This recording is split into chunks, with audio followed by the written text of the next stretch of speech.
Baik, Assalamualaikum warahmatullahi wabarakatuh. Selamat malam. Di sini kami dari kelompok satu tugas besar pemrograman komputer paralel E akan mempresentasikan tentang tugas besar yang sudah kami buat tentang QI. Di sini kita akan mempresentasikan tugas dari mata kuliah pemrograman komputer yang diampu oleh Bu Nur Rahmawati.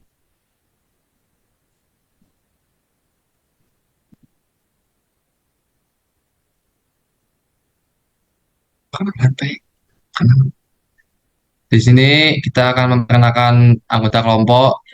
Perkenalkan, nama saya Pramudia Raffi, NPM 23032010206.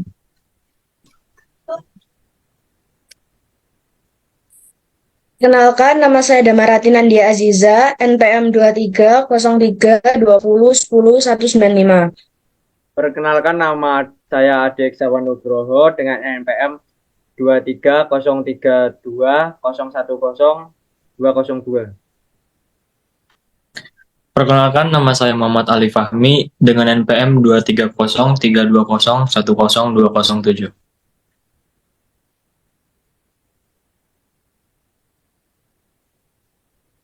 Perkenalkan, nama saya Atta Lutfiari Putri dengan NPM 23032010226. Perkenalkan, nama saya Aurelia Cila Ramadi dengan NPM 23032010229.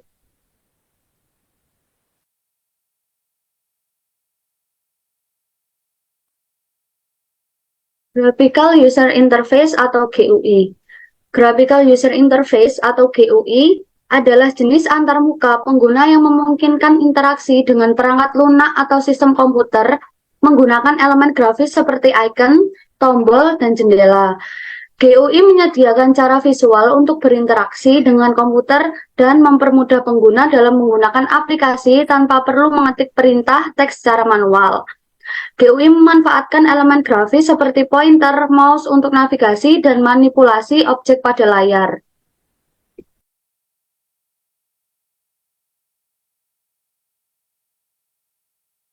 Cara kerja GUI. GUI bekerja dengan menampilkan elemen grafis di layar untuk memungkinkan pengguna berinteraksi dengan menggunakan perangkat input. GUI mengandalkan kode pemrograman dan pustaka yang mendasarinya untuk merender elemen grafis dan mengelola logika interaksi.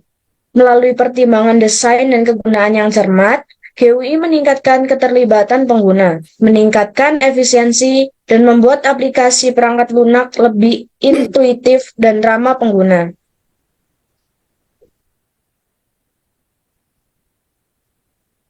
Selanjutnya, terdapat kelebihan GUI. Yang pertama ada desain yang menarik. Dengan adanya mode grafis pada antarmuka GUI ini, bisa membuat pengguna menjadi lebih nyaman dan cenderung bisa mengubah perasaan pengguna ketika menggunakan tampilan GUI. Selanjutnya, kedua ada mudah digunakan. Kemudahan digunakan di sini banyak sekali jika diberikan dalam segi contoh, seperti untuk membuka aplikasi tidak memerlukan penulisan perintah pada CMD. Lalu yang terakhir terdapat mudah dipelajari. Sistem GUI memungkinkan pengoperasian komputer menjadi lebih intuitif dan mudah dikuasai tanpa harus praktik sebelumnya, atau memiliki pengetahuan tentang mesin komputasi atau bahasa programming.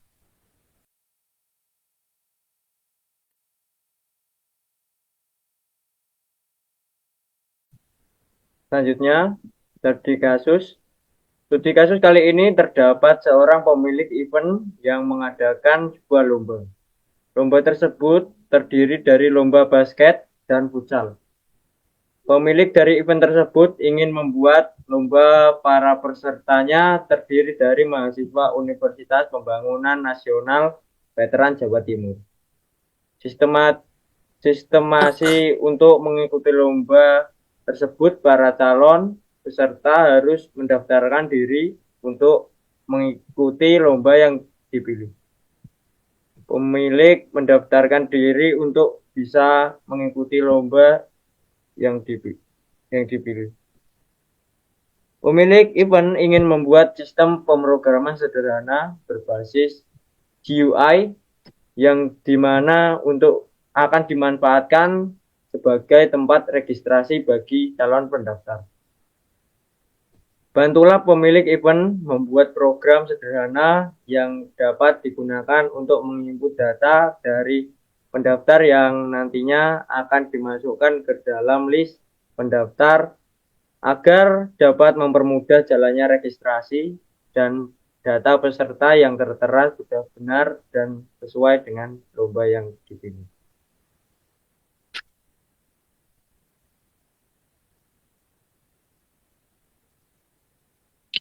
Oke, baik. Untuk selanjutnya itu kami menggunakan banyak fungsi yang ada di GUI sendiri.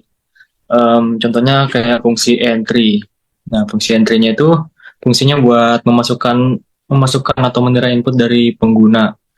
Nah, fungsi entry ini tuh kami gunakan buat pendataan kayak NPM, email, terus nomor HP. Terus kemudian kami menggunakan fungsi teks. Ini tuh bedanya sama entry tadi, fungsi teks ini tuh lebih panjang buat memasukkan data yang panjang. Nah, itu tuh kami gunakan buat pada program ini kami gunakan untuk memasukkan alamat. Terus kemudian juga ada fungsi radio button. Nah, fungsi radio button ini kami gunakan buat memilih gender. Fungsi dari radio button ini untuk memilih, ketika di running untuk memilih dari pilihan yang ada itu cuma satu dari pilihan yang ada. Terus kemudian ada check button. Check button ini tuh kami gunakan buat memilih lomba. Nah, bedanya sama radio button,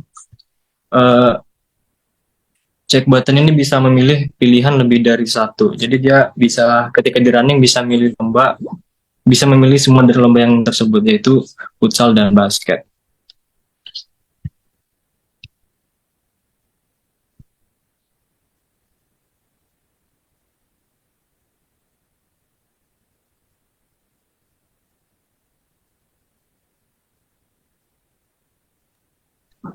Baik, selanjutnya saat coding sudah selesai dibuat, maka kita akan coba untuk mengerem apakah programnya bisa berjalan atau tidak. Nah, jadi kurang lebih tampilannya akan seperti ini untuk tampilan GUI-nya dalam pendaftaran lomba, di mana di sini terdapat judul dari tempat GUI-nya sendiri, yaitu pendaftaran lomba.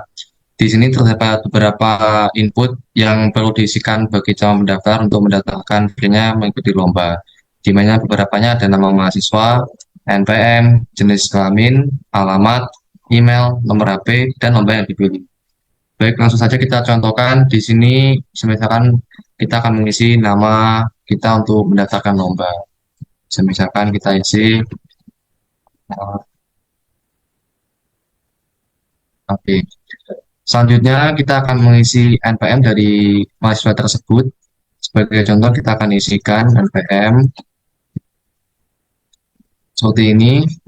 NPM ini juga harus berupa angka karena ini merupakan variabel in.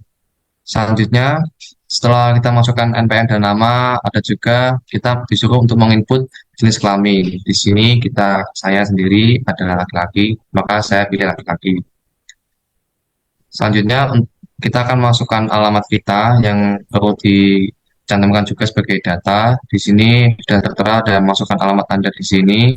Ini kita hapus, lalu kita masukkan alamat kita. Misalkan kita akan masukkan alamat kita.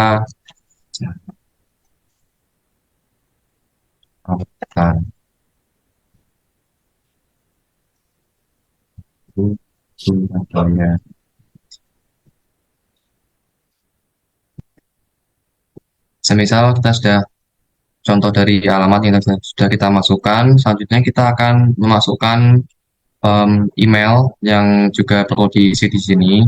Contohnya saja kita akan masukkan email.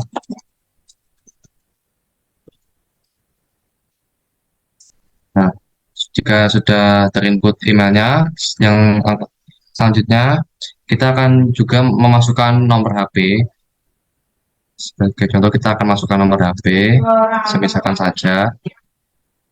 Jika sudah, yang terakhir kita akan menentukan lomba apa yang kita akan ikuti dalam perlombaan yang diadakan.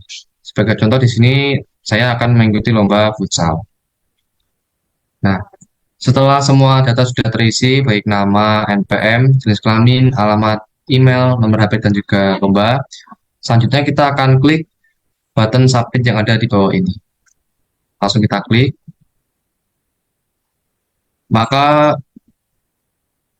secara otomatis data kita akan terinput di dalam terminal, atau bisa dibilang data kita sudah terinput di dalam list pendaftaran, di mana di sini juga sudah tertera nama, NPM, jenis kelamin, alamat, email, nomor HP, dan lomba yang diikuti. Dan data input yang ditampilkan di sini sudah sesuai dengan input yang kita sudah masukkan tadi di awal. Jadi kurang lebih seperti itu untuk proses coding dan juga hasil running dari program QA yang kita buat. Selanjutnya kita akan kembali lagi ke materi presentasi. Tadi itu adalah penjelasan tentang codingan yang sesuai dengan studi kasus. Jadi ini hasil dari output studi kasusnya. Ini seperti ini. Pada gambar 3.1 itu output studi kasus, dan gambar 3.2 adalah output pada terminalnya. Bisa dilihat.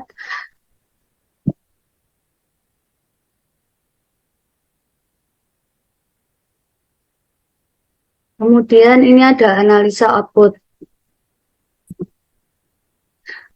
Berdasarkan studi kasus di atas, dapat dijelaskan bahwa program Graphical User Interface atau GUI dapat digunakan pada bahasa pemrograman Python dengan menggunakan toolkit atau linker.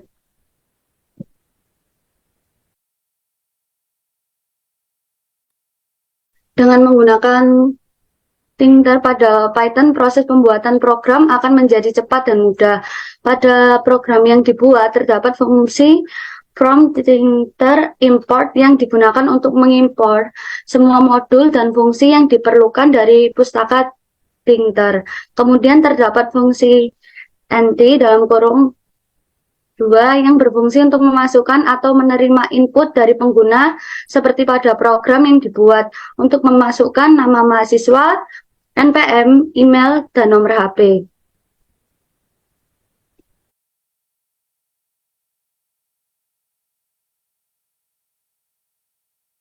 Saya akan menambahkan, namun untuk alamat, program menggunakan fungsi teks kurung buka kurung tutup. Selain itu, program juga menggunakan fungsi radio button, kurung buka kurung tutup, yang berfungsi untuk memilih satu opsi dari opsi yang tersedia, dan pada coding yang dibuat digunakan untuk memilih jenis kelamin atau gender. Lalu terdapat fungsi check button, kurung buka kurung tutup, yang kegunaannya untuk memilih suatu opsi dan digunakan untuk memilih lomba yang akan diikuti oleh pengguna.